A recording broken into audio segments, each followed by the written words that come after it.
learn from, we can receive from, and we can be mentored by. For me, one key expression defines the kingdom of God and the church, and it is role models. For anyone who is rising, whether as a child or as an adult, role models are so significant, because if you can find someone who has walked on water, it tells you that you can walk on water too. If you found someone who has succeeded in a particular field, then you are motivated and encouraged to know that what has happened with one can happen with another. And therefore, we have repeatedly had the privilege of hosting all kinds of people for Inspire. We started a couple of years ago by having Folake Imagine, who was here, and it was such a tremendous time. And then we had Folorunsho Alakija, and people have been asking, when are we going to have a man? How come all we're having are women? And you know, we were almost tempted to have another woman. It's interesting, but thank God for God. At least all the men in the house are encouraged today. So we're going to be taking 1 hour and a little, maybe a little over 1 hour, because we need to take and receive all that we can from our guest today. And after that, we would give you an opportunity to ask questions that you feel like asking and that you feel would draw answers that are important to you. Victor Oladokun is a leadership consultant, executive coach, motivational speaker, teacher, and an internationally recognized media practitioner. He has held several senior and executive level positions in public relations and broadcasting, with a wide diversity of corporate and non-profit organizations, including Cadbury PLC and the Leventis Group in Nigeria, the Christian Broadcasting Network in Virginia Beach, USA, the Africa Media Group.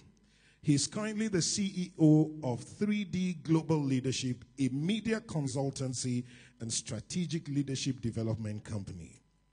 Dr. Oladokun holds a joint bachelor's degree in history and political science from the University of Ife, a master's degree in communication, a certificate of advanced graduate studies in leadership, and an earned doctorate in strategic leadership from Regent University, Virginia Beach, USA. A creative force behind several cutting-edge TV programs, he has presented hundreds of episodes of leading international news and magazine programs such as CBN World News and Turning Point International. He's passionate about the creative use of media, developing human potentials through relevant leadership training, and equipping and inspiring leaders to use their gifts, talents, and skills to bring about transformation and change. Ladies and gentlemen, the Church of Jesus Christ and the Lighthouse, can we receive this morning to the Lighthouse our special guest, Dr. Victor Oladokun.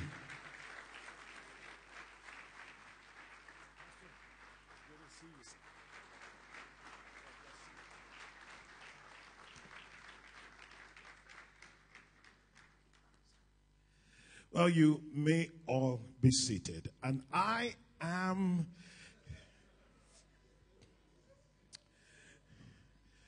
a regular host of Inspire, Shola Adesoye.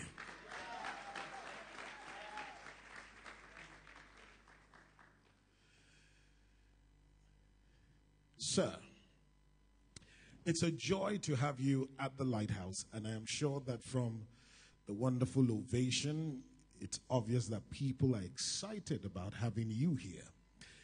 But more importantly, I'd like to begin by asking the question, who is Victor Oladokun? In a few words, can you summarize yourself?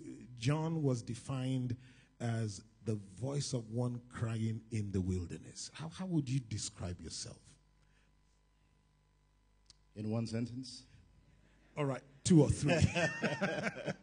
Well, first of all, let me say this, Pastor Shala, it's a wonderful pleasure to be with you here today and with the people of God at Lighthouse. Sister Comfort, I salute the both of you for the great work that you're doing.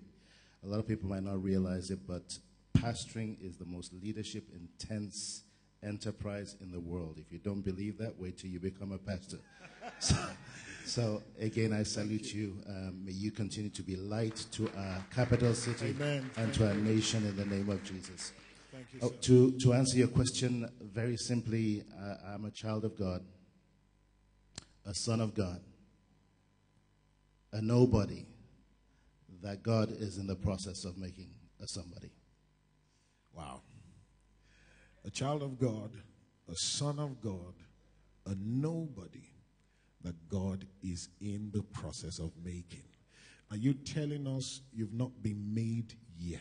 Because the Victor Oladokun, they know, who's on TV all the time, is a made man. Well, Pastor Shulai, I use those words deliberately because none of us fully gets there, and we won't get there until the Lord calls us home. We're all works in progress. So no matter the accomplishment, no matter the success, no matter what you've achieved in life, there's always more to do. It is said sometimes that some people die at 25, but they're not buried till they're 75. Die at 25. They die at 25 and are not buried till they're 75. And how is that? What that simply means is this: the people who stop living at 25 or 30 or 40, they think they've either come to the end of the road or they've accomplished all that there is. So therefore, they go through life without purpose for the rest of their lives. Wow. And they're not buried till they're 75. So between maybe 25, 30, or 40, till they're buried, they live their life of insignificance and a life without purpose. Wow. So I'd like to believe that I'm still living a life of purpose. Because I was going to come to you and find out if you're still living.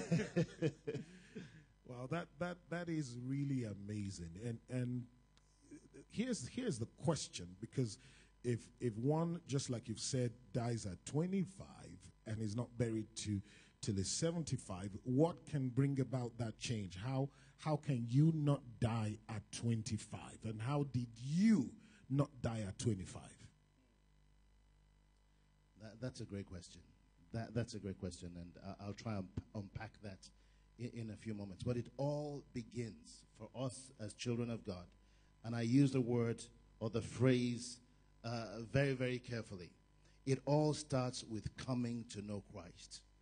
I grew up with a very strict father, a disciplinarian, like many of us probably did.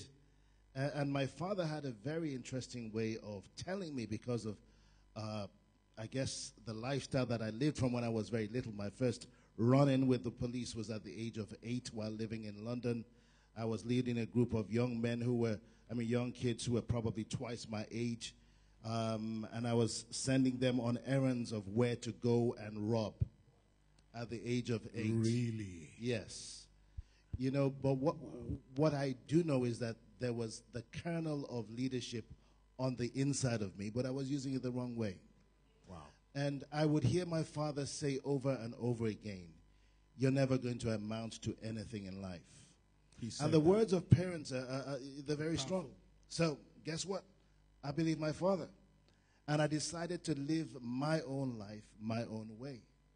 It was only when I was in my second year of study at the University of Ife that I met a young lady. She was born in Paris, grew up in Paris. We kind of had a few things in common. She was the daughter of Latif Jakonde, who at the time was the governor of Lagos State. I knew her to be one of those young girls to be avoided because she was born again.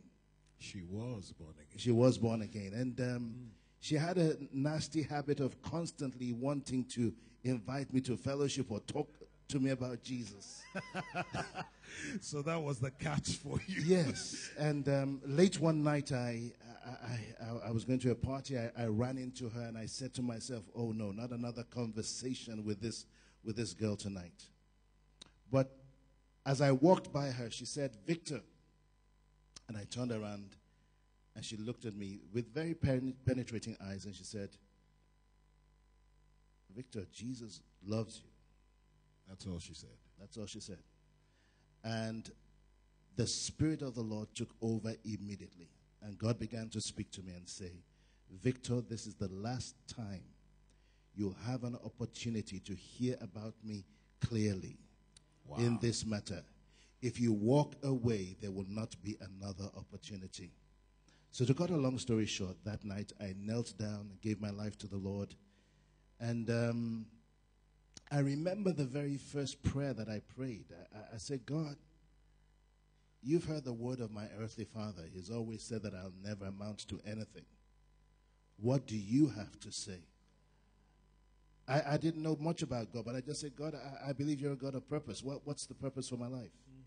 This is 1979, so I just gave my age away there. That's a long time ago, wasn't it? Well, not but too far this out. is what the Lord said. He says, Victor, one day I'm going to use you through television, film, and satellites to reach the world with the gospel. I didn't even know at the time that you could transmit images via television, by satellite. I didn't know anything about that. And I remember laughing, and I said, God, you've got a sense of humor. I've never even been into a television studio. I don't know anything about technology, but I left it at that. That was 1979. That was 1979. I didn't go to work for the Christian Broadcasting Network till 1990, and there are a whole lot of things that happened in between. But one of the things I kept on holding on to in my prayer time with God was, God, you said. God, you said. I kept on reminding the Lord of what he had said. Now, it took approximately 11 years for what God said to come to pass, because I didn't start working in the broadcast medium until 1990. And I say that because there are people here. God has given you a word. God has said something to you. And you're in a hurry, but you've forgotten that God's time is not your time. And your time is not his time.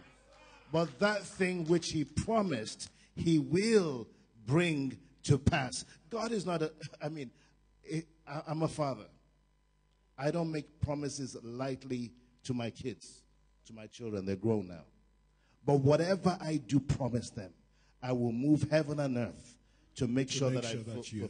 How much more God Almighty? So again, I've gone in a circuitous route to say that between just before I became a Christian and afterwards, I lost a lot of friends, either through drugs, through car accidents, bike accidents, or just natural causes who are not here today. Many of them never had an opportunity to receive Christ as their Lord and Savior. So I believe that I'm a trophy of God's grace. It's the mercy of God. Wow. And it has kind of shaped who I am today. Wow. I think sometimes in the church we're way too hard with sinners, because we expect the sinner to be where we are. But we forget that it's a process that brought us from where we were to where we are today. And if the young lady had not probably persisted, because I think that's also important. The final words that got you saved were few words. Yes. But she had been, in touch with you and invited you a couple of times. Pastor Shola, I know you're going to be a good broadcast interviewer. So what's the name of the program? You're jumping the gun here. All right. But absolutely, because what she did was, before that night, she had developed relationships with me.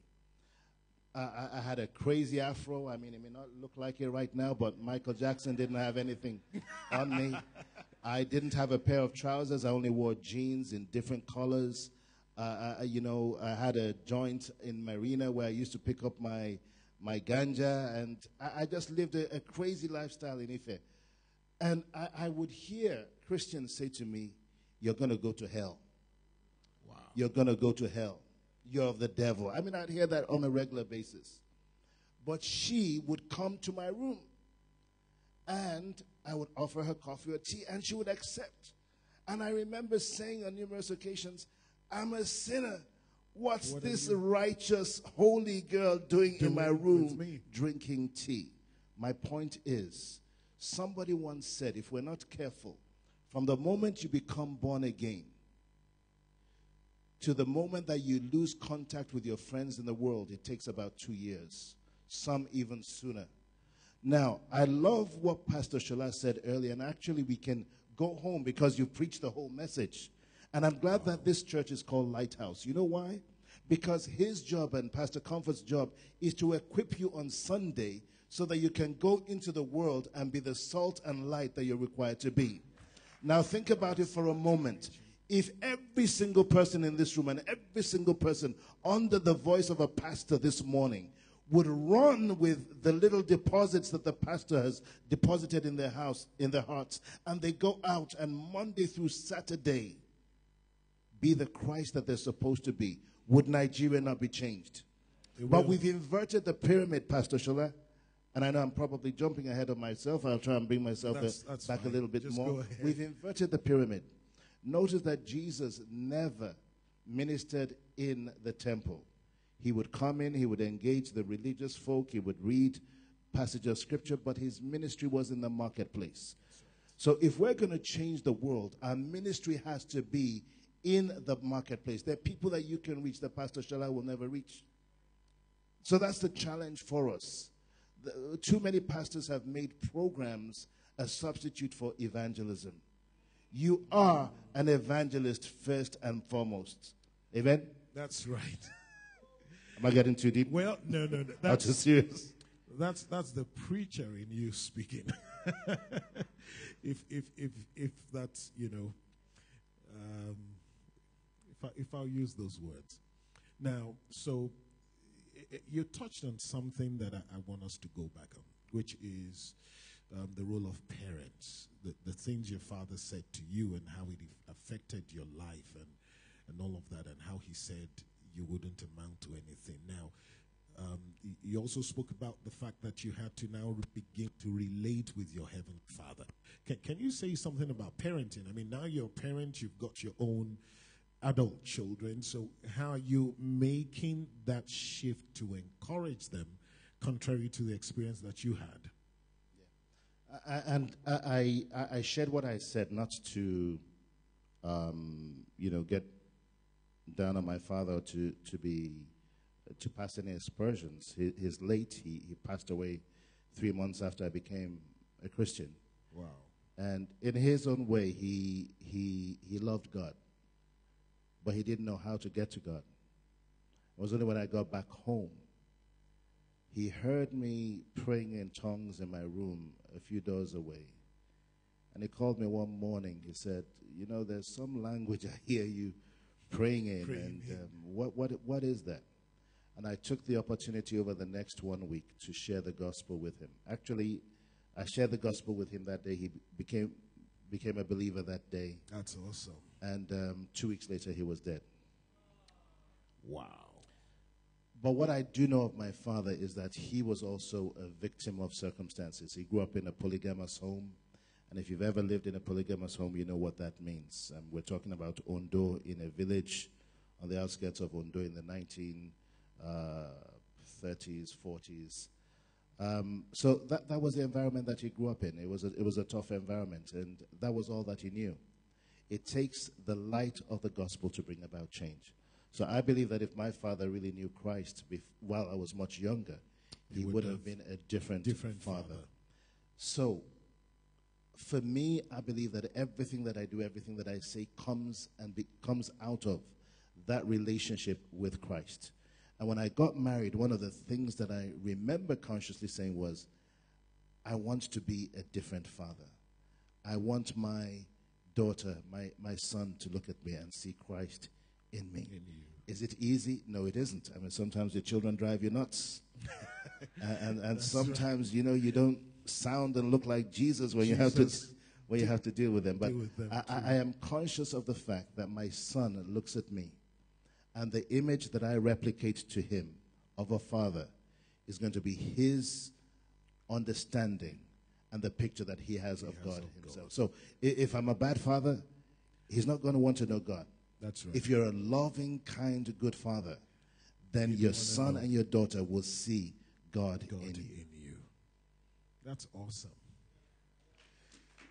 That's awesome. You mentioned your wife. Now, how did you meet your wife? I mean, and how is it? We've been doing a teaching for the last only God knows how many weeks on recalibrating marriage. You talked about being a good father. How did you meet your wife? And can you tell us a little about being a good husband? Because that's also very critical. Thank you, Pastor Shola. Great question. The second prayer I prayed as a Christian, I said, God, everybody in my extended family, my father, my uncles, my aunts, when I look at their marriages, I don't see anything that is appealing to me. I've made decisions all of my life. This is one area where I don't want to make that decision. You select my wife for me. That was what you prayed. That was what I prayed.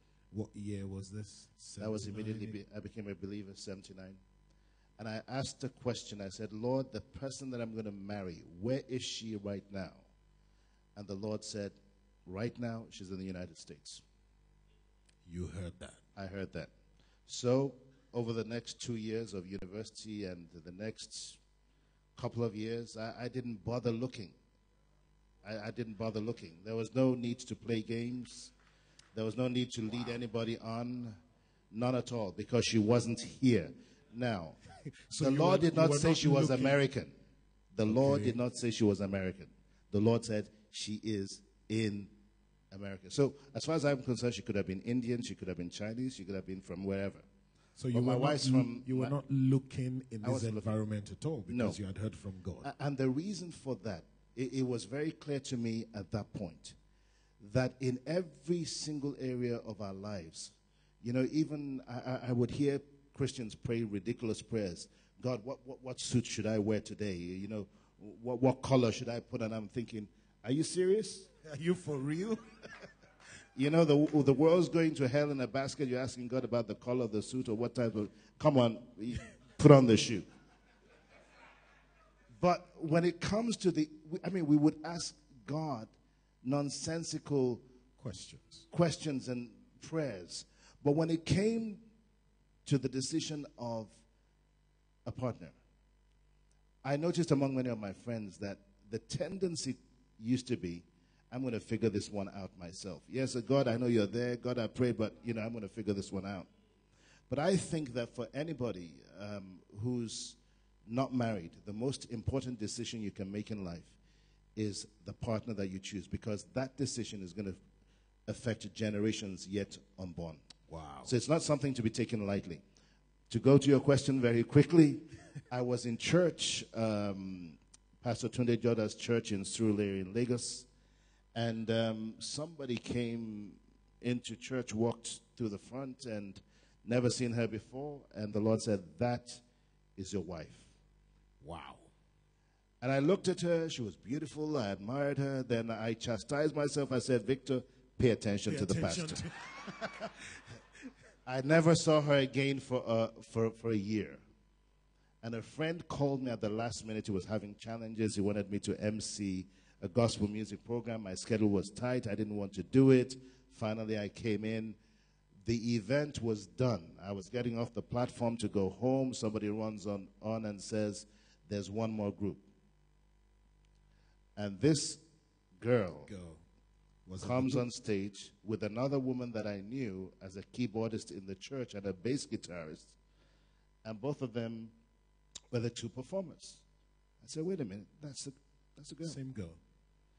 To cut a long story short, I knew all of her sisters, but I'd never met her. My brother was her banker. She had never met me. Wow. Now, but you know, when God tells you something, and I think, guys, we have to be very careful. Sometimes we get over spiritual. If God tells you that she's your wife, God may not have told her. So hold your fire. Can you say that again? I mean, one would expect that you would go to her and say, look, God, the Lord said, and prophesy to her. I'll tell you how it worked. Her very good friend was a good friend of mine. So I found out what church she was going to. And she happened to go to the church of a friend. So I showed up. And I had a few friends link us up. And I said, this was in the days before cell phone. This is in the 80s. I said, I'd love to give you a call sometime. You might give me your phone number. It says, I'm sorry, I don't give my numbers to strange men. Wow. And I thought, man, that's the kind of wife I need. Because I'd also prayed another prayer. I said, God, because of my past life, I don't want somebody who's just going to say yes. Give me somebody who's going to give me a run for my money. And boy, did she give me a run for my money. Just before she left to go back to the States to do her graduate studies, I took her to a nice restaurant in Victoria Land. And for guys, sometimes prepare very well. It was a restaurant that came highly recommended. I went early in the day. I spoke to the waiters. I said, I want this corner. I said, I want you to do this at this time and do this at this time. I took care of all the details. Did God tell you to do all of this? No, the Lord, this is just... this is just you. This is just me. So we sat down, and what was supposed to be a 1-hour dinner turned out to be a 4-hour discussion. It was like we'd known each other all our lives. And now I said something, again, I don't advise. We felt so comfortable with ourselves. We felt like we were peas in a pod. The chemistry was just perfect. But I knew what God had told me a year before. So I looked at her and I said, I don't know what it is, but one day, I hope you'll be my wife. And she laughed and she said, yeah, that's what Nigerian guys say. And she says, well, I'm leaving for the States. I said, not a problem. How long? She said, 2 years. I said, oh, that's nothing. I'll wait. And she laughed. But that broke the ice. It let her understand what I thought about her. 2 years later, we were married. Wow. And I can say this. When God joins a man and a woman together, it's wonderful. A man of God that I greatly respect, the late Papa Elton. You may have heard of him. Yes. He once said, an unhappy marriage is the closest thing to hell. Yeah. And a happy marriage is the closest thing to heaven. So ladies and gentlemen, choose wisely. Isn't that awesome? Now, going back to marriage, God spoke to you about your wife. You met her. Did that naturally mean that right through your years of marriage, you never had challenges? You never had misunderstandings? Because you don't live in my house. If God spoke to you, we would expect that, hey, it'll all be fine. Sure. I hear some couples say that. They say, since we've been married, we've never had an argument, we've never had a problem. And I'm saying to myself, your marriage must be boring. Because it means that both of you are so alike, you don't need the other person, and she doesn't need you either. My wife is extremely organized. I am more on the creative side. I'm more the visionary. She's the detail manager. And managers and leaders are very different. They're not the same. Yeah. So my lack of long-term detailed planning runs her crazy. When we're about to travel, she's packing 4 or 5 days before. I'm packing on the way to the airport.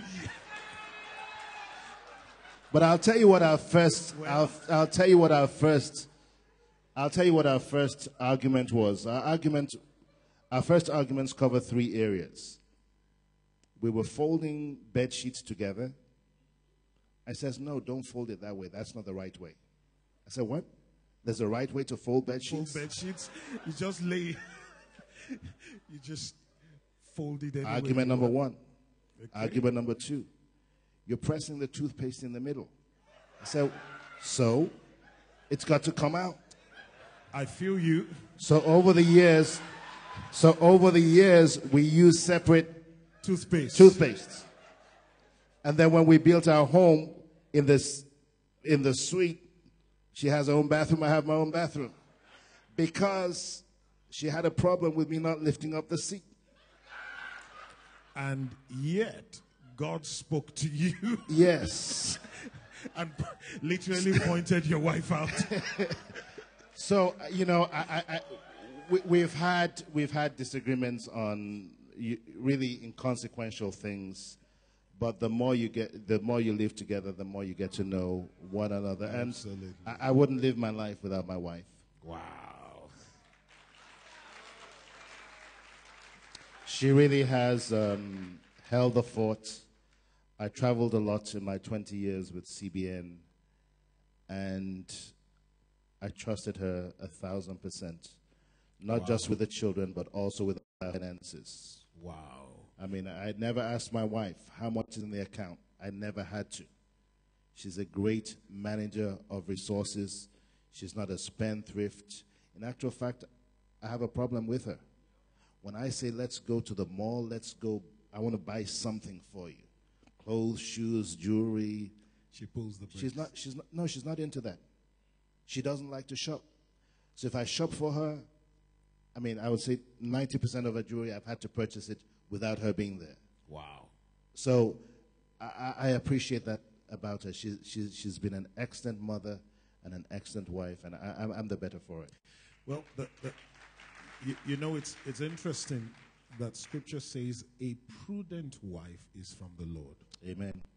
And that clearly is prudence in manifestation. There's the general notion that, you know, women are spendthrifts.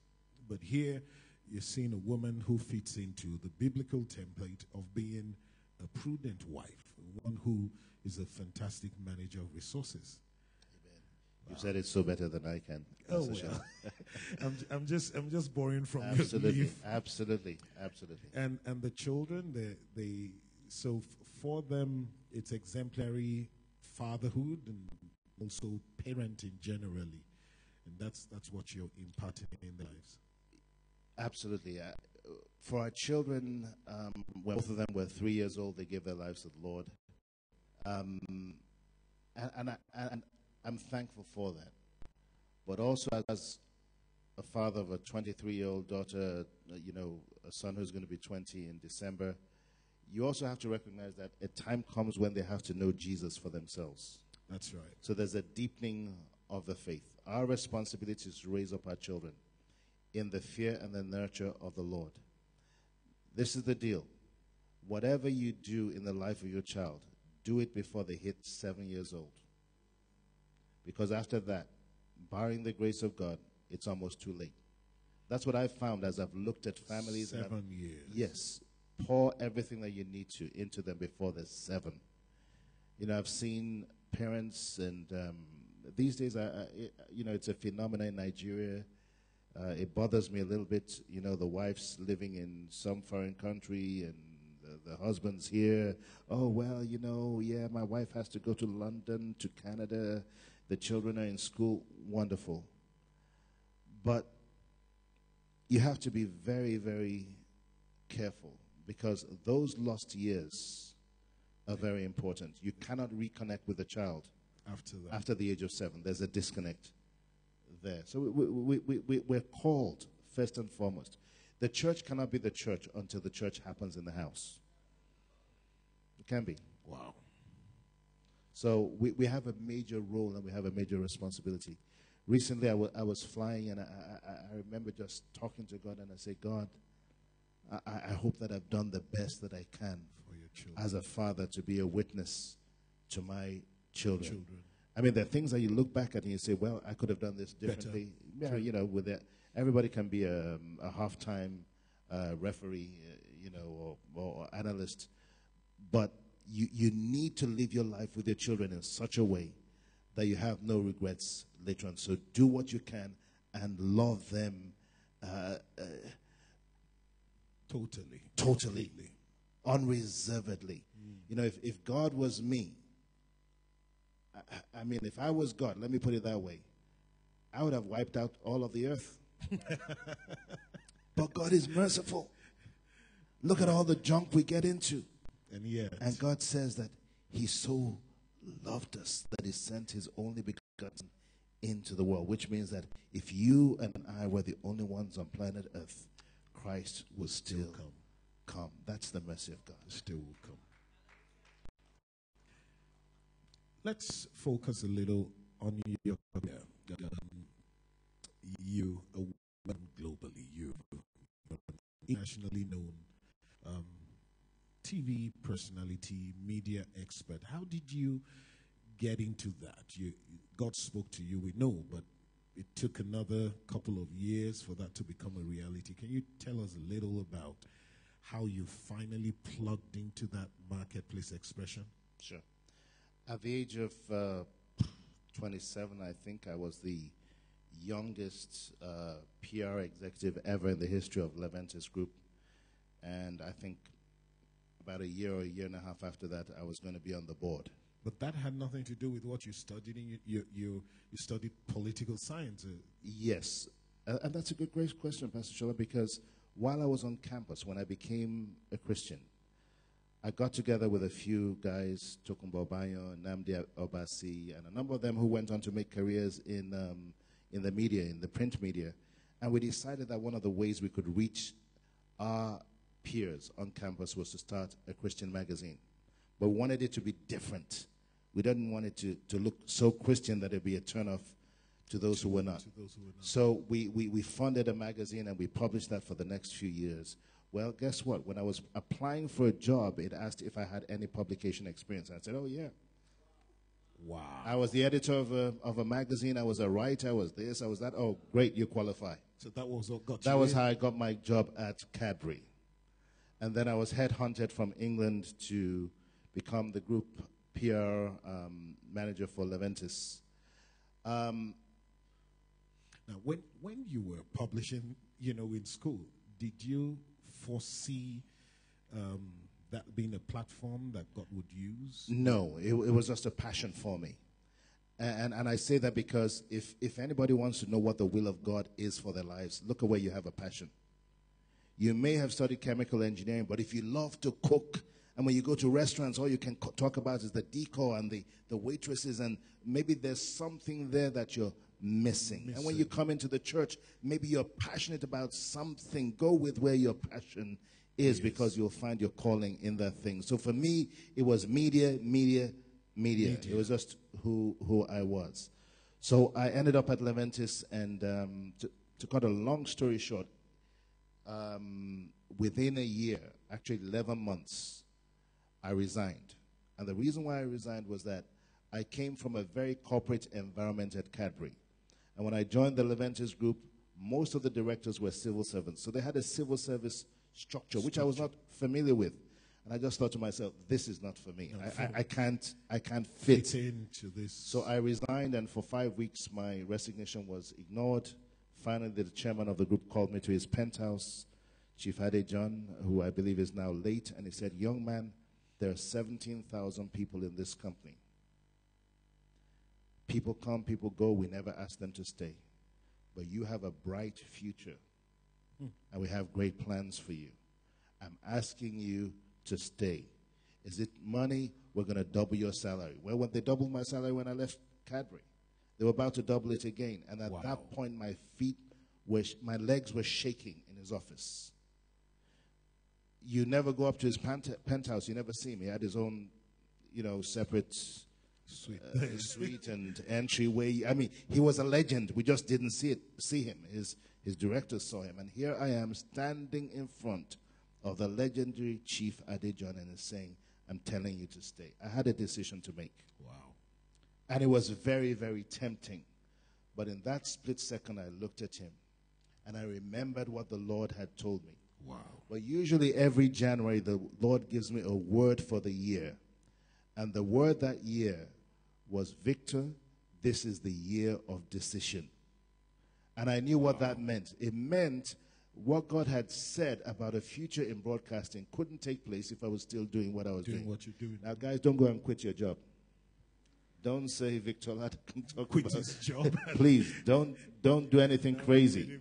Because my extended family thought I was either crazy or somebody had put a curse on me. Because here I had something that was tangible, something that most people would give anything for.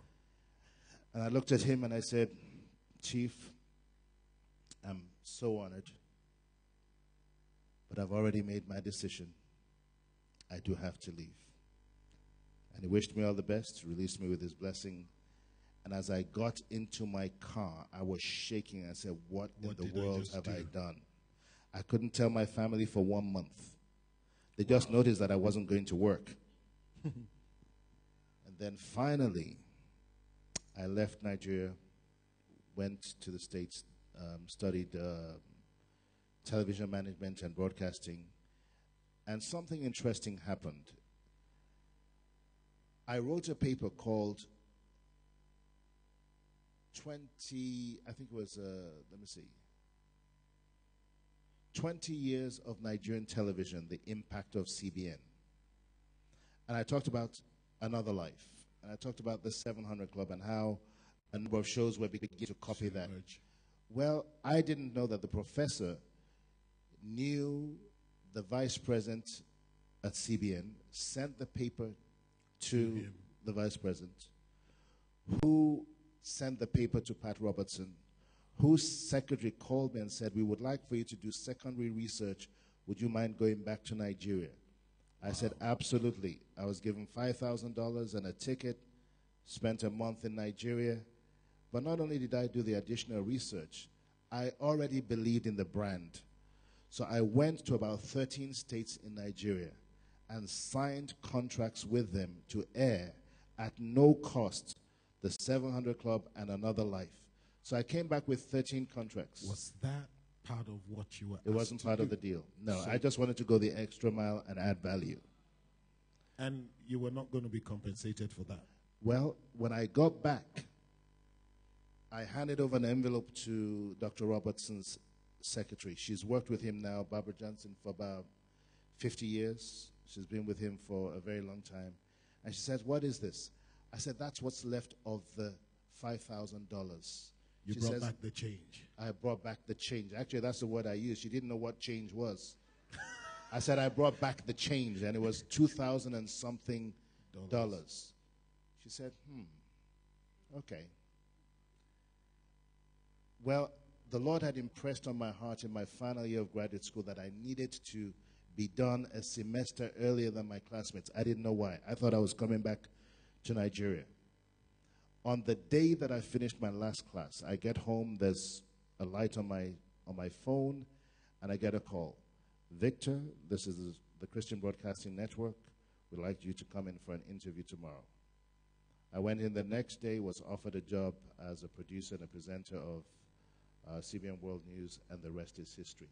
But I say this to say that I remember listening to Al Gore during the election of, who was it he was running against? I think he was running against George Bush. Al Gore is the son of a senator. And he said, you know, I'm a self-made man. And that turned me off. Because nobody in life is a self-made man. Somebody opens the door for you. Somebody's a door opener. Somebody's a way maker for you to get to where you are. And it's so important when that happens in your life. You know, Nigeria is a peculiar country sometimes, and when people are your way makers, your door openers, you forget. And we never go back. It could be a teacher. It could be a manager. It could be a family member. It could be that person who bought your uniform for you. Don't forget them. Go back and find tangible ways to say thank you. So Barbara Johnson was my door opener. She was my waymaker. God used her to bring to pass the word that he had spoken to me 11 years before. Wow. Oh my God. But when I did start, I didn't start in a Christian program. Remember, the Lord said, I will use you to preach the gospel through film, from television, and satellite. Well, I was working on a news program that wasn't Christian. It was global. This was before CNN. And every now and then I'd find a way of throwing something that was Christian in there. But finally in 1997, I remember saying, God, I've had enough of this. I want to do something that has an impact. So I approached CBN and I said, look, give me an opportunity to create a magazine program that I believe will have great traction and reach a much wider audience than what we have. There was a little bit of hesitation. They said, produce a pilot, create a program. So I came up with the name Turning Point.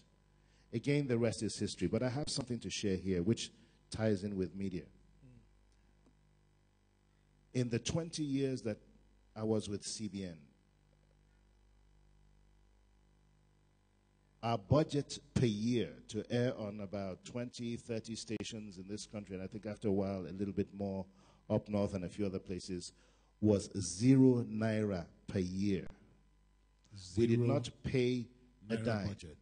And why that happened was because when I went to the stations in 1989, and they said, well, how much is CBN going to pay? I said, are you kidding? They're putting good money into producing value programs and creating content for you. You need to pay them. They said, well, we don't have money. I said, well, let's strike a deal. You need programs. We need to air. You don't pay for the programs. They don't pay. And everybody said yes. So think about that. 30 stations, some air the program 2-3 times a week, and over 20 years, 0. The reason why I think this is important, and Pastor Shaw, I don't know if are you on the air in Abuja? On radio. Radio, okay. Kaduna as well. Great. I think we need more people on radio. The reason why I say this is, I was visiting LTV Lagos a number of years ago. It was a Sunday morning, and there was a pastor who was pontificating, theologizing. I didn't even understand half of what he was saying. And the Bible tells us not to cast our pearl before swine. There's some things that you preach on the platform here that are not for the world. And too many times, pastors they haven't figured that out. So what has happened is that the world has turned against the message that we're presenting on there because we've not contextualized it for them. Wow. So when you go on television, please do something that is dramatically different and creative, that is against the norm. And it's not just a pastor showing everybody here in church. There's too much of that. And our God is a God of creativity. Yeah. The world needs, they need transformation of the heart. They need a word that delivers. And they're looking and they're not seeing, because one, the lifestyle of the pastors doesn't line up with the word, and two, it's not even contextual to them. I was just telling somebody a few days ago, every now and then in Nigeria I switch, I don't stay still with I just figured out recently I can't watch a full program. I'm constantly switching. But every now and then I come across the Islamic channel. Do you know what amazes me about the Islamic channel? What does? They don't spend a lot of time talking about Islamic theology. They spend a lot of time talking about the practical applications of their faith. That is what is missing in the message from the pulpit that we're trying to put on the air. But I want to take it a step further. I would love to see a situation where pastors in Nigeria get together, and I've been talking to some pastors about this, about building a media trust. First, it takes trust. Somebody's going to have to manage that, where we say, could you put a fraction of your annual media budget? I don't care. It's 1,000 naira, whatever. Put it into this trust. If we had 1,000 churches that could buy into that in Nigeria, and we could hire young men and women to begin to create programs for children, for the youth. I mean, the youth, look at what they're watching on television. That's right. I mean, the stuff that airs in Nigeria won't even air in Europe or in the US. I mean, it's filthy. But the youth are taking it in hook, line, and sinker. And I'm saying, where is our culture? Where are our values going to be 5, 10, 15 years from now if this is what they're feeding on? So there is an emergency. There's a great need for us to change the paradigm and begin to create creative programs that resonate with the children while they're young and the teenagers as they get even older. Wow. You know, honestly, I don't know whether this is for you or it's for me, but I'm learning a lot. One of the things we have as part of the blueprint for the church, and we're unfolding that in a couple of weeks, and I think it's important that people hear this, is that we're setting up a studio within the premises of our office. And the whole idea of that is to develop content that is different from your typical, church preach on TV, because what you've said is so right. And there are lots of young people here. I think it's great to encourage you that if you've got ideas or whatever it is, that's the essence of that studio. You can come in and you've got sets and we can tweak it around. We're equipping right now. And you can just come and produce your content in-house. We then look for platforms and just throw it out there. It's quite, as I listen to you, I see so many similarities between you and I. We were talking yesterday and you said something quite interesting, that how come we've not met all these years, knowing that we've basically... so many mutual friends. So many mutual friends. When we started our broadcasting in Kaduna many years ago, I was pastoring in Kaduna then. All I heard the Lord say is, bring down the walls of your church. And I'm like, do we put up a new building? And he said, no, you need to get the truth that is being expressed here, outside the walls of your church. And so we went to the NTA then, and we said to them, look, we don't have money, but we've got technology that can enhance your own production. And so we had a barter agreement. So they would send work to us. We would do, those were the days of, the beginnings of non-linear editing. So we were doing non-linear editing, post-production for them. And we got airtime for 3 years plus without paying a dime. And I keep telling the church, and I think it's good you hear it, that many times we put the cart before the horse. God gives you a dream, and you say, I don't have the money.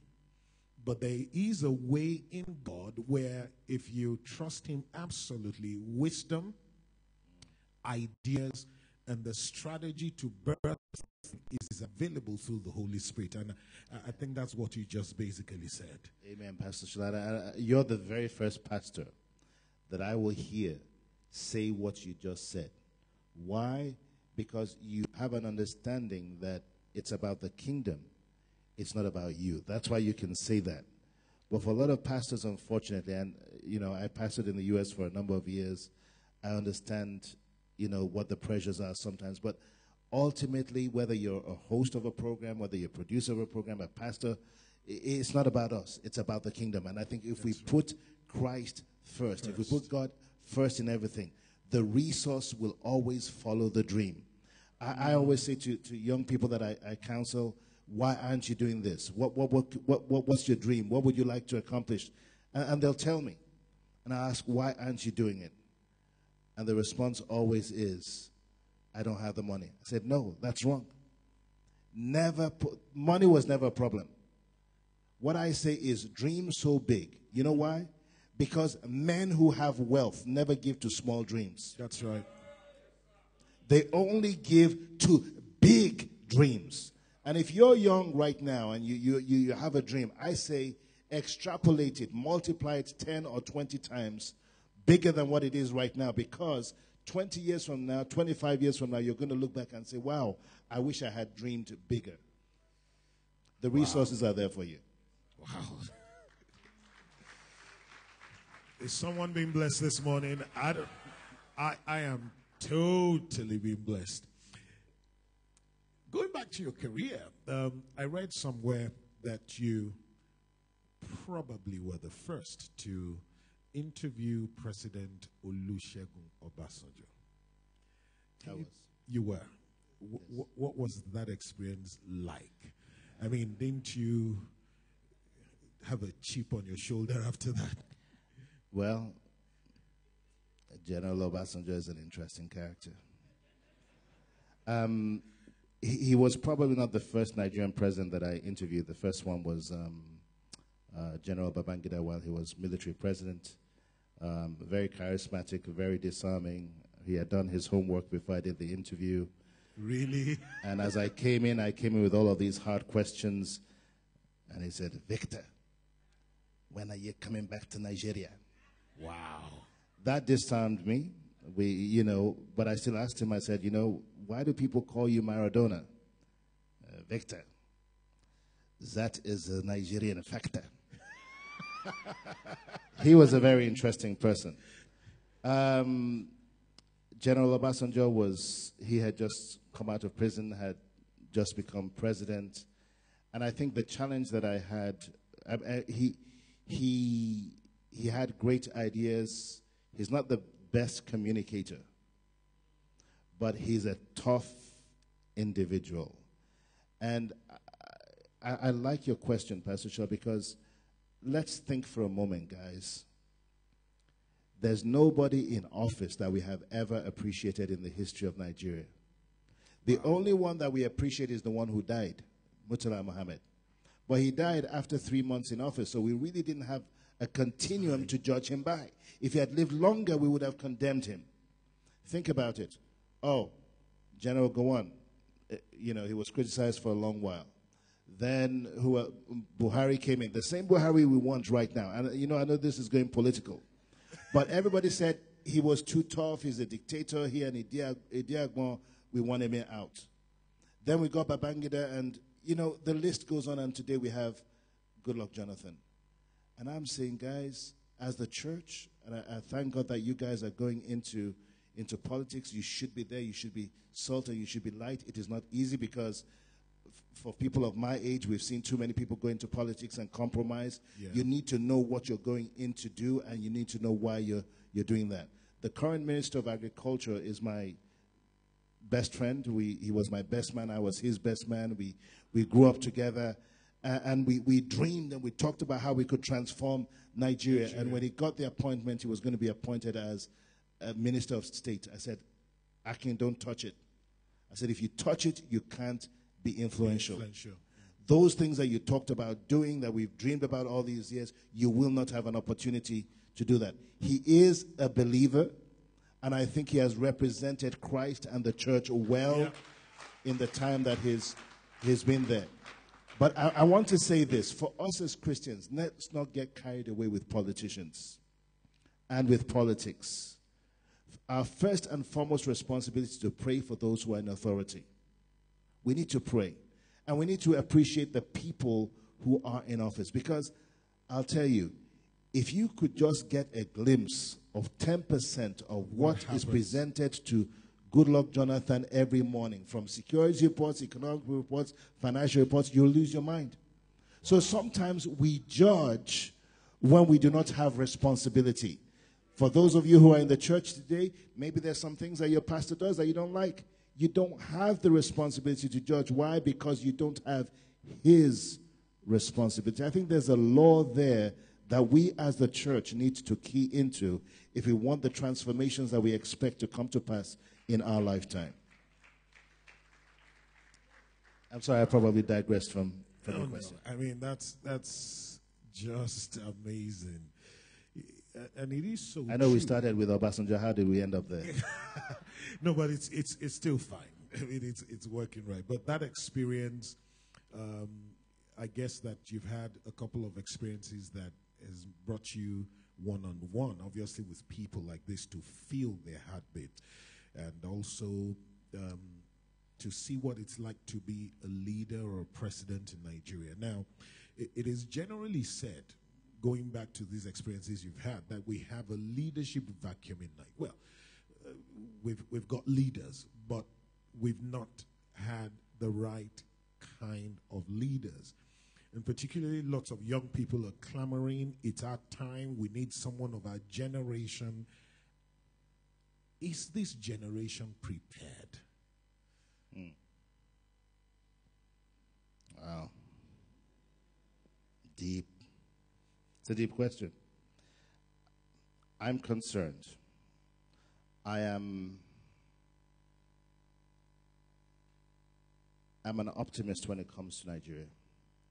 I believe that God has a purpose for our nation. We were not amalgamated for nothing in 1914.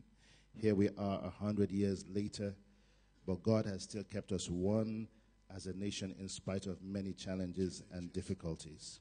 But this is, my doctoral work is in strategic foresight. So I tend to live 10, 20 years ahead and try to work my way backwards. My point is this. For a number of us, our parents raised us with great values. Yeah. They taught us well. But look at the mess we've still created in spite of being taught well. What is going to happen to our nation 10, 20 years from now when those who have not been taught well, who are cultists and have blood on their hands while they're in campus, what will they do when they come into positions of authority? So the only way we can preempt, we can create an alternative future from where we're going in the natural is for the gospel to be the gospel, for us to become salt and light and take this nation for Christ. That's the only redeeming value, the redeeming factor that we have. But I'm concerned. I'm concerned that we have also not raised leaders right. When my children were young, I told them at a very young age, I said, let nobody tell you that you're a leader of tomorrow, because tomorrow never comes. So we've told our children, you are the leaders of tomorrow. That's a lie, because tomorrow, when it comes, there's still another tomorrow. We need to find opportunities to recognize, to reward, and to empower the children with appropriate levels of responsibility while they're young. Because you don't become a leader by default. You don't become an accidental leader suddenly because you find yourself in a position of responsibility. Somebody once said that every single person ultimately will rise to their level of incompetence. It's called the Peter's... Every person would rise to the level of... Incompetence. Yes. And what that means is, and I see that with the younger generation today, and I've got some good news for the younger generation. I'm just talking about what I see that's not acceptable right now in the culture. The younger generation is in a hurry. Why? They've grown up in a media world that is very fast. They have shorter attention spans. They think different from the older generation. They behave different. It's a whole new culture. They don't work in places like I did for 20 years. They want to work for 1 year. And even if they're in the church, they're with you today, they're not there tomorrow. I mean, they've moved on. It's a whole different culture. But what happens along the way is that they've not developed the leadership skills that are necessary to sustain them. And the ones that find jobs say, well, this is just a stepping stone to the next job. But I say, be the best that you can be. Shine for God. Be outstanding. Be exemplary. Be excellent, so that somebody sees you and says, you know what? I want you. You know, don't just use another job interview to rise to the next level, because if you continue to do that, in 10 years, you would have not developed the experience that you need, and you're going to find yourself in a job where you'll be totally incompetent. And that's what Peter's principle means. I think sometimes in Nigeria, we tend to accelerate that principle a lot faster than in other countries. On the good side, I have great confidence in the younger generation of young Nigerians, because they're exposed to more information, knowledge than we were in our days. That's right. We didn't have the internet. We didn't have, cable. We only had able, whatever you're able to see, NTA, LTV. I mean, that's all we had. But you know, you guys are exposed to a whole lot more, and therefore they demand more of their leaders. And I think with the information you have, with God on your side, you will and you can transform our nation to the glory of God. Amen. Talking about the salt and light principle, I think that Nigeria today has per capita more churches than any nation on the face of the earth. And yet, corruption is rife. There's decadence generally in society, infrastructural challenges, and yet we say we are salt and light. What do you think the problem is? Wow. Again, another deep question, Pastor Shah. And I have to be careful here because, again, when one hears this question, the tendency is sometimes to be hard on those who are in ministry. But I know that the great majority of ministers really serve God out of a sincere heart. They love God, they love His people, and they genuinely call to the work of ministry. But the people that we need to speak to are the charlatans who have called themselves and not being called of God. The people that we need to speak to are those who have hijacked the message of the gospel and made it what it shouldn't be. Wow. I'll give you an example. If he hears this on tape, he'll be offended. But hey, so shall it be. Pastor Ayo Rishejafor is a good friend of mine. I've known him since 1979. And he and I have very open conversations. Look, I can speak now because we're speaking in the house. Yep. This is off the record. Yep. But the honorable thing to do will be to step down as president of CAN. Look, let's not footsie around. Yeah, it's my plane. No, it's leased. It was leased to the fisherman who gave it to the banker who gave it to somebody else. I mean, no, let's get away from all of that. It has created a crisis of confidence in his leadership. Yeah. And if you have somebody at that level representing the church in Nigeria who refuses to step down, then I think we have a problem.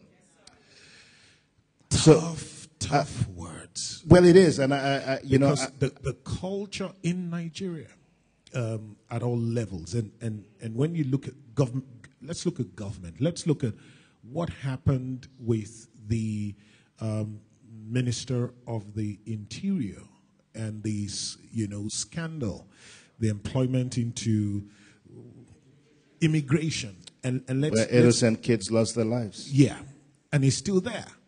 Yeah. So this has gone on for long, and it's come to the point where the acceptable thing is just to stay there. Well, because we don't understand leadership. I mean, that's the bottom line. I believe, I hear people constantly saying corruption is our problem. Corruption is not Nigeria's problem. There's corruption in America, there's corruption in China. Yeah. I think what we have is a crisis of leadership. Leadership easily defined. If you go with the Maxwell definition, it says leadership is what? Influence. Influence. The question is, what are they influencing? Most times they're influencing not for good. My definition of leadership is the ability to take a group of people to a destination that they otherwise would never have embarked upon. To do that, you need to communicate where you're going, how you're going to go there. You've got to give the people a sense of great anticipation to the point that they'll follow you. Why do you think 4,000, 5,000 people followed Jesus in the Judean wilderness, forgetting to eat, forgetting to drink for 3 days? Wow. There was something about Jesus that attracted people to him. That is what we need as leaders. But what we see in Nigeria, in our culture generally, I was in a place, I'm not going to mention the president's name. He had a media advisor or spokesperson who he slapped in my presence. And he said, "What is wrong with you, this boy?" The boy was a 50-something-year-old man. And I took great exception to that because General Gowon became president of this nation at the age of 32. Dieter Spiff was 29. Name them. Some of them were 28. These same generation of individuals who ruled Nigeria in the 60s are still around now. I don't have anything against them politically, but I'm just saying it is time for them to step down and a successor generation to take over. That is where we need to be. New leaders with new ideas, with new thoughts, with new creativity. Because you can't continue to do the same old every single day and expect a different result. This morning, I anticipated your question, and I did a Google search on leadership. And it's a search that I do every single year. Wow. In 2008, I Googled the word leadership. Do you know how many times it showed up? 20 million times. You know, it will tell you so many returns. Many returns, yes. This morning, how many? Anybody want to guess? 480 million returns. That tells us that leadership is important and it's growing exponentially. Wow. So leadership is not a title, but we've made it a title. I see it everywhere. I see the sycophancy in the civil service, in the corporate world. Ogasa, this, that man. And, you know, we have no intention of bringing anything tangible to the table. We actually enable the leaders to rule us wrongly. We don't challenge them. We don't speak truth to power. I've spoken to a number of pastors and even a number of presidents over the years, and I've had a number of them tell me, nobody has told me to my face what you're telling me right now. And the reason is very simple.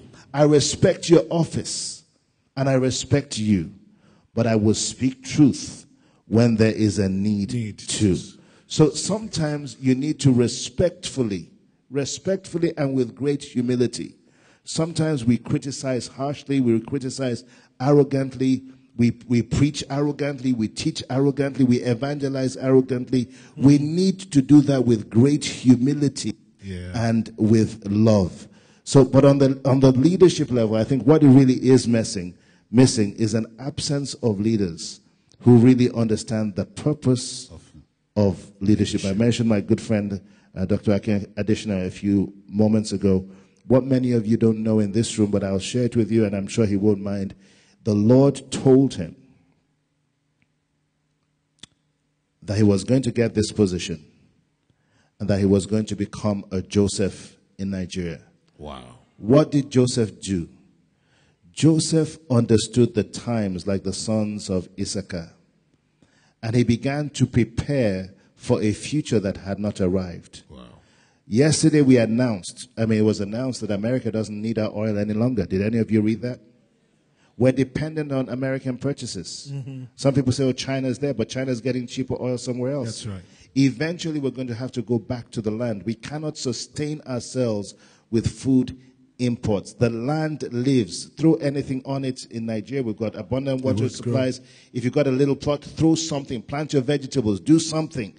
But he began to realize that God had raised him for a reason and a purpose to do agriculture differently and to empower the disenfranchised smallholder farmers. My grandfather was a farmer, so I know a little bit about farming. But I throw this out there. You may not know that between 1978 and 2010, this nation spent 1 trillion naira on so-called fertilizer subsidies. Do you know how many of that touched the hands of farmers? 10%.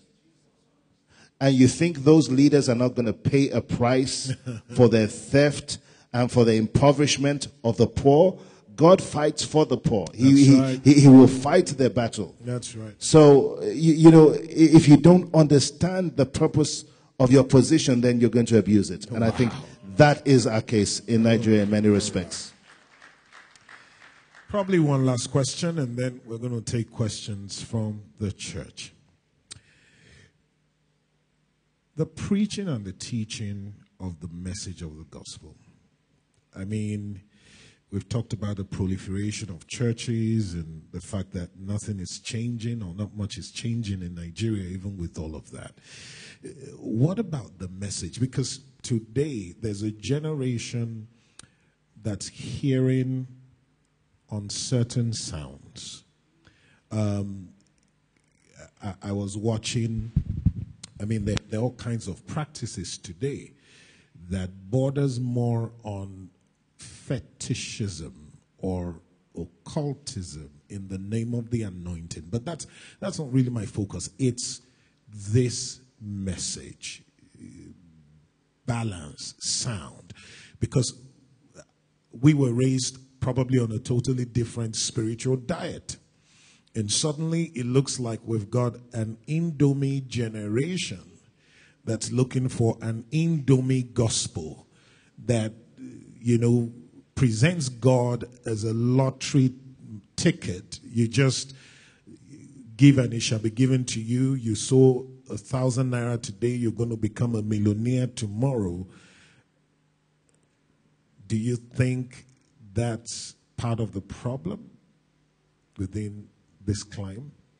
I don't think it's a part of the problem. Really? I think it's a big part of the problem.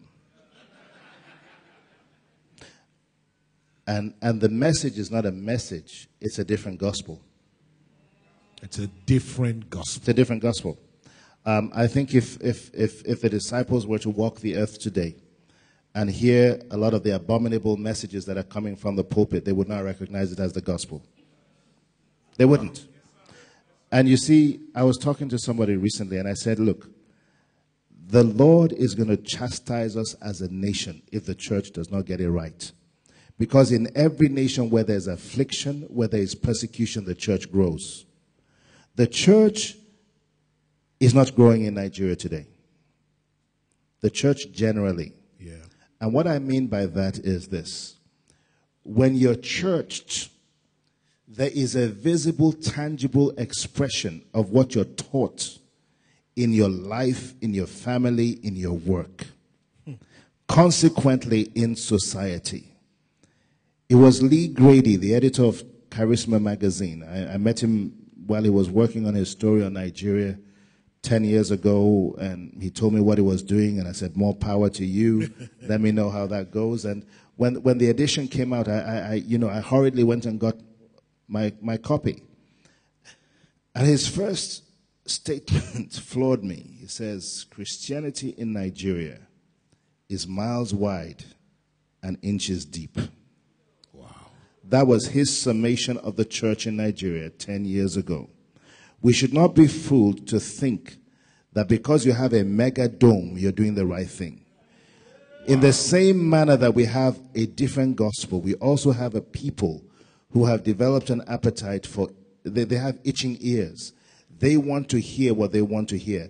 But more than that, because they've not been properly taught, they're able to create a dichotomy in their lives. Jesus, I will give you that one on Sunday. Monday, Saturday, I do my own thing.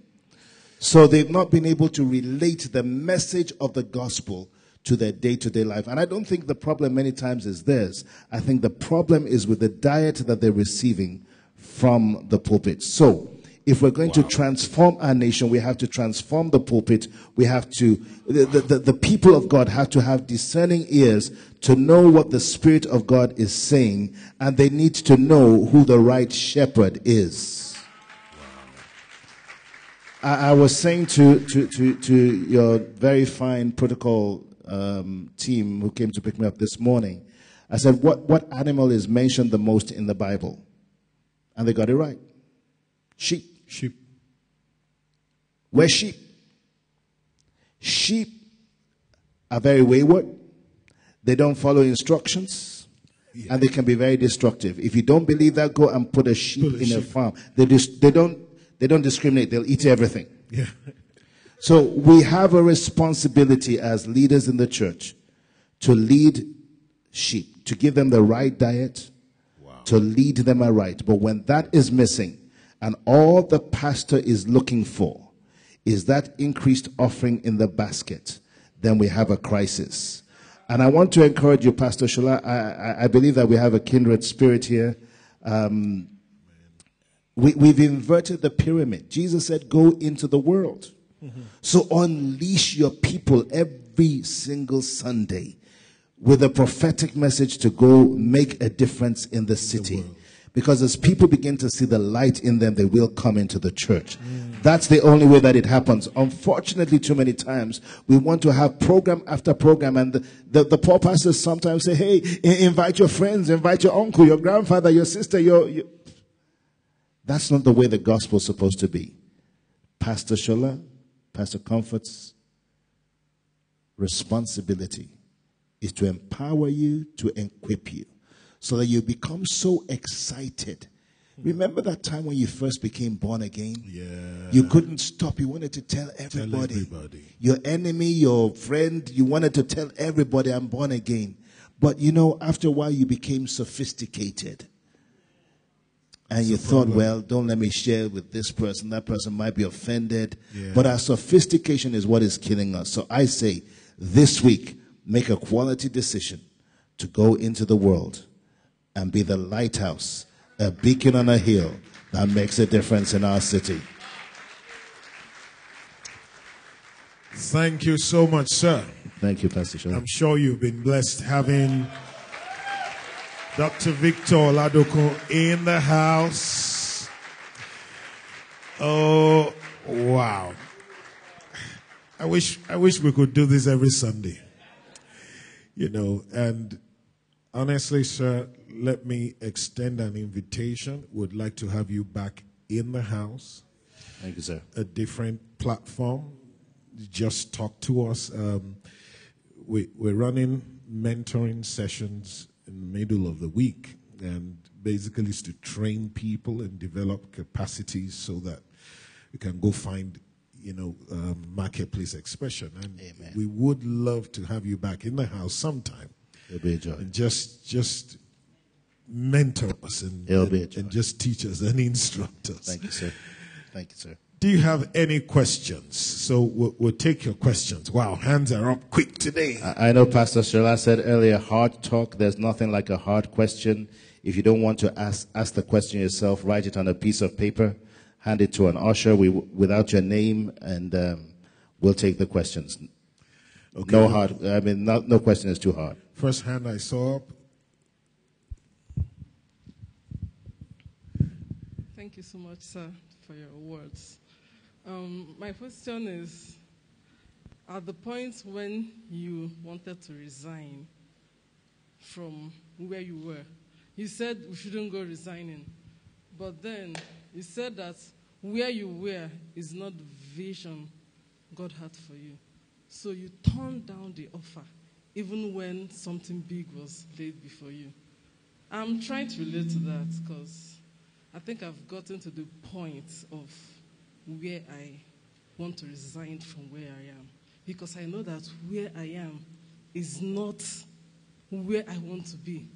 And it's not God's plan for me.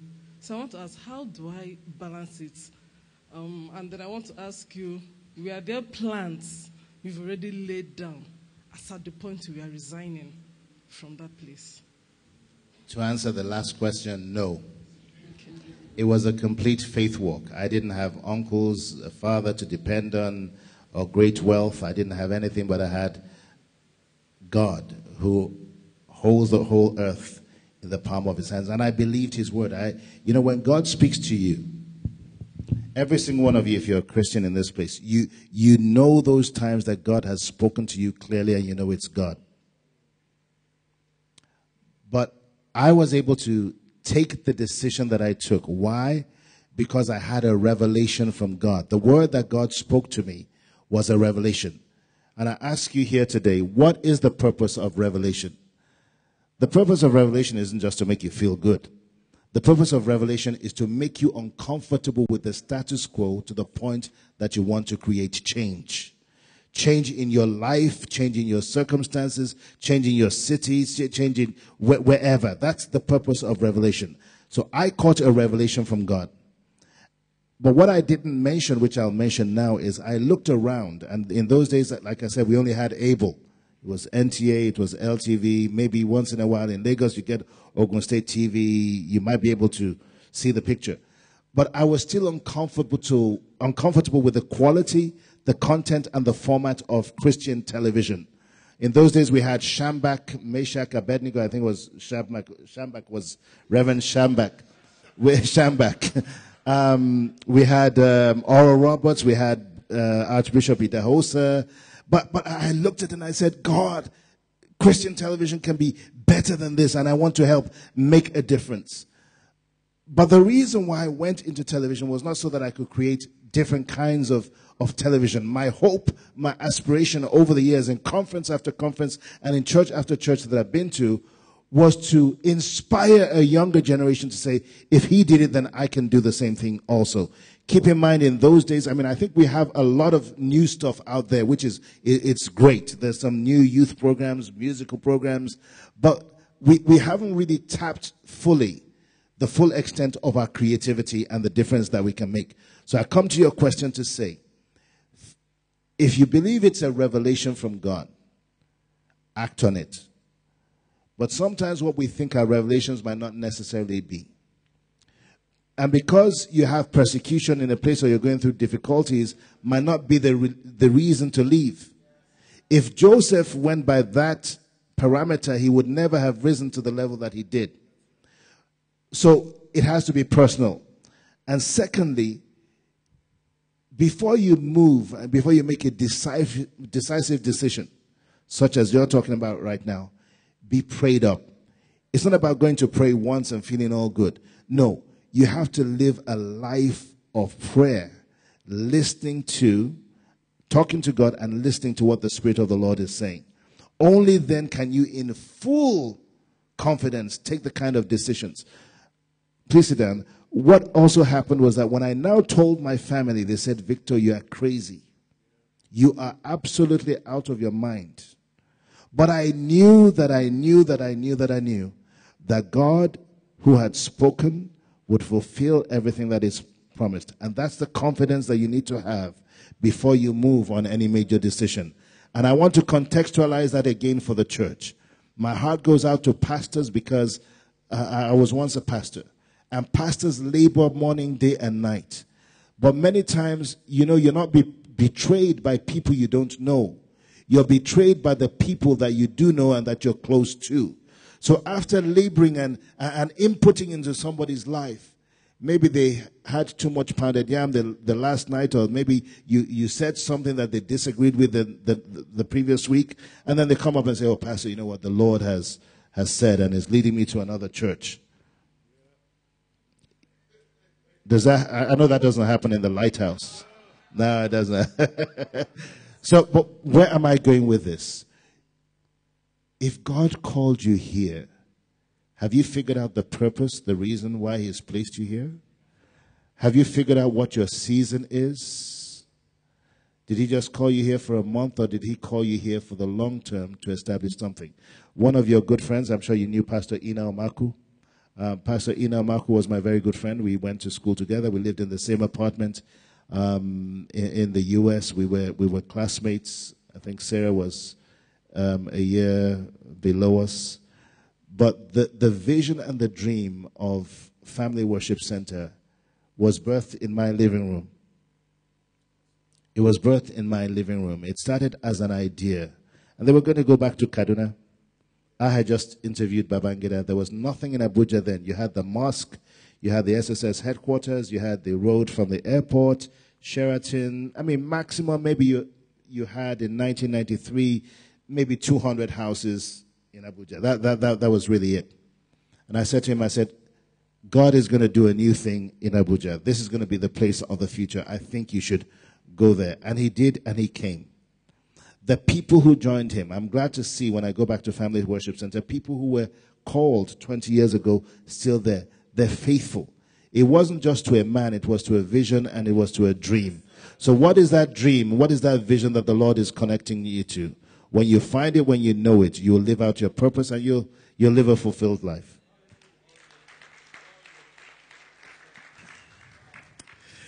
Here's an interesting question. You spoke about parenting, and the general trend is to find parents influence their children, dictate choices and decisions for them.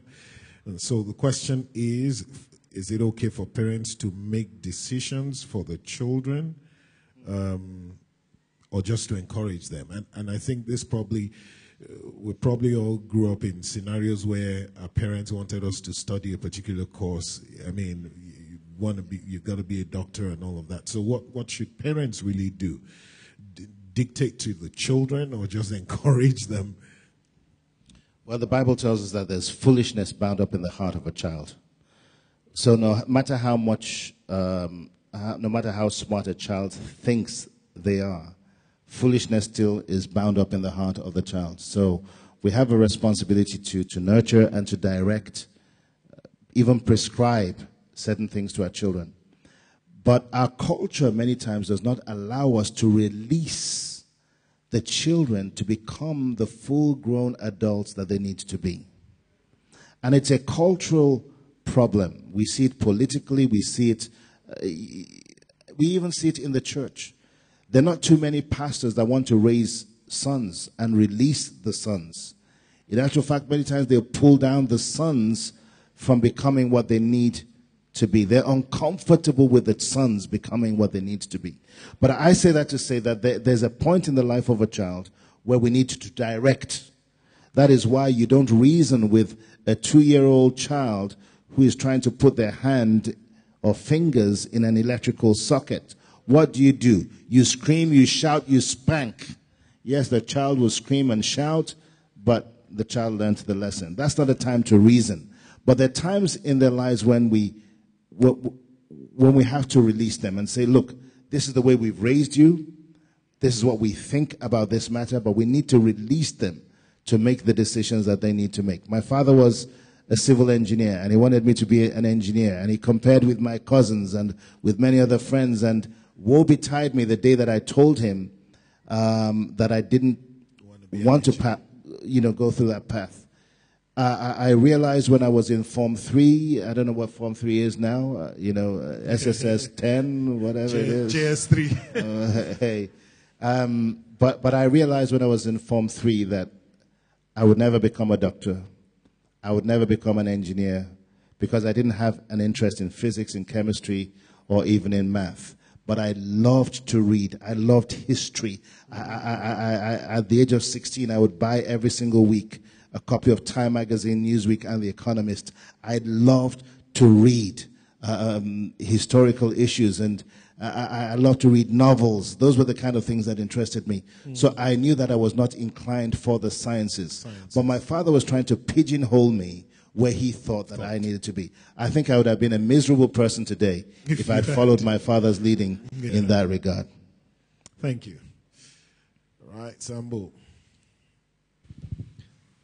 So in your expressions today, you have shared so many truths that we have come to believe in this house. Wondering about your spiritual growth, because I believe if you didn't have, or if you don't have this kind of spiritual caliber, you won't be where you are, even on this platform today. Could you tell us how you grew spiritually? How did you learn? Were you in a church? How did you become a pastor? Please tell us a little bit about that. I think that's a great question, and that's why foundations are very important. If you've come from another church to this place, even if you've been through 101, 201, 501 in your former church, that's your former church. This house has its own culture. And the culture of the house is different from where you came from.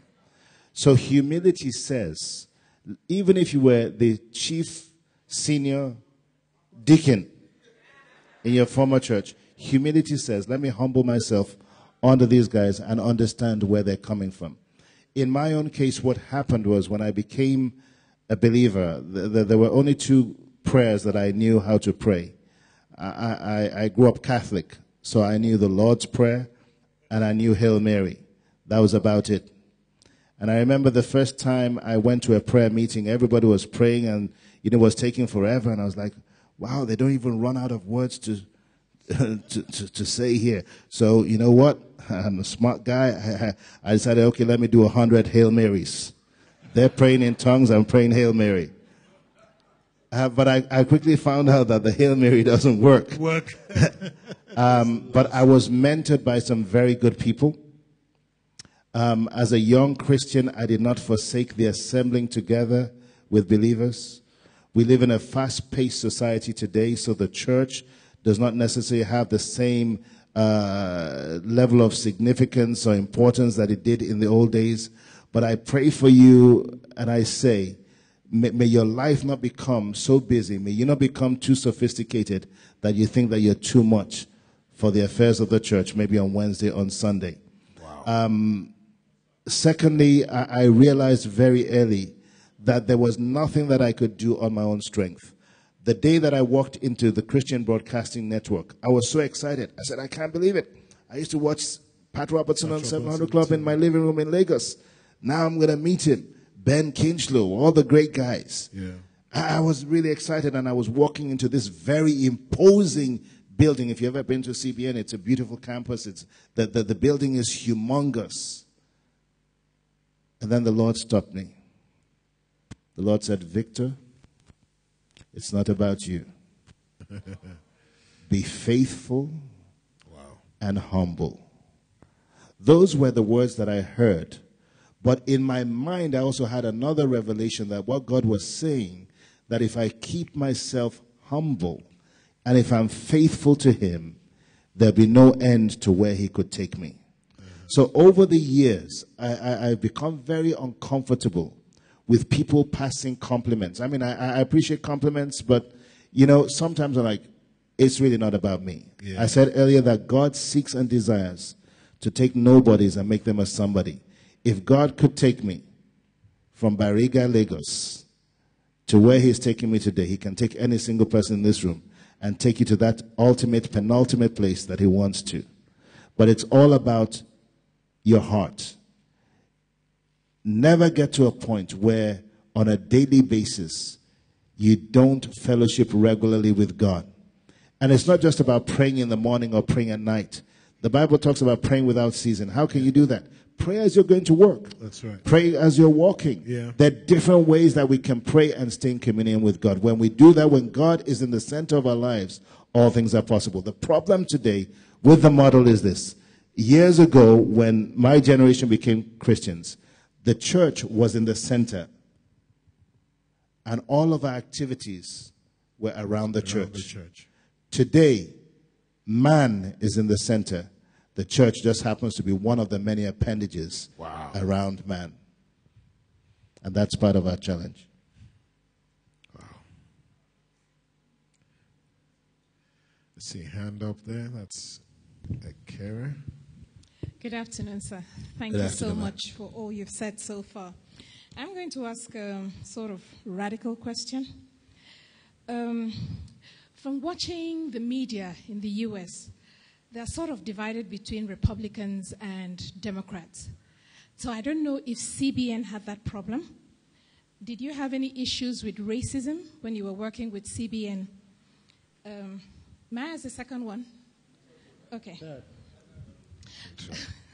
The second one is, having lived and worked in the U.S., what advice would you give young people? Today, young people have all sorts of reasons why they don't really want to push forward in life and make a success out of their lives. Sometimes they say finances. In the Nigerian factor, I hear a lot of, I don't have anybody, I don't have a godfather or god something. I can't just walk up there and, ask a question or demand to get a job or something. So please, what advice would you give the young people in this respect? Thank you. Those are three brilliant questions. Let me start with the first question. In 1988, Dr. Pat Robertson became the first evangelical Pentecostal leader to run for president in the United States. In the Iowa, I believe it was Iowa and the Iowa caucus and two other caucuses, he actually beat George W. Bush Sr. But then something happened, and it was a planted story. The media already had the information. They released the story about the sexual scandal that involved Jim Baker. Once that story hit the fan, that was the end of Dr. Robertson's bid for the presidency of the United States, because suddenly he was tarred with the same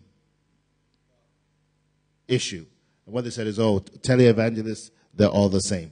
That was the end of his run. He is a Republican by choice, and I think I don't regard myself as Republican or Democrat. I regard myself as an independent, and there's a reason for that. I believe in the values of the Republican Party, but I also believe that the Democrats a party that is interested in inclusion and justice. The Republican Party has not done enough in terms of race relations. And the irony is that the Republican Party was actually the party that stopped slavery, not the Democratic Party. But over the years, they've not lived consistent to what they did over 200 years, or over 100 and something years ago. So, do we have issues? Yes. There are people who don't watch the 700 Club or the other programs because they're Democrats and they hate Republicans, regardless of the message coming through the platform. The second question was concerning racism. Did I ever personally experience racism? I have to say, honestly, no. I was the first and the only black managing producer in the history of CBN. In the 50 years, there's never been another black managing producer.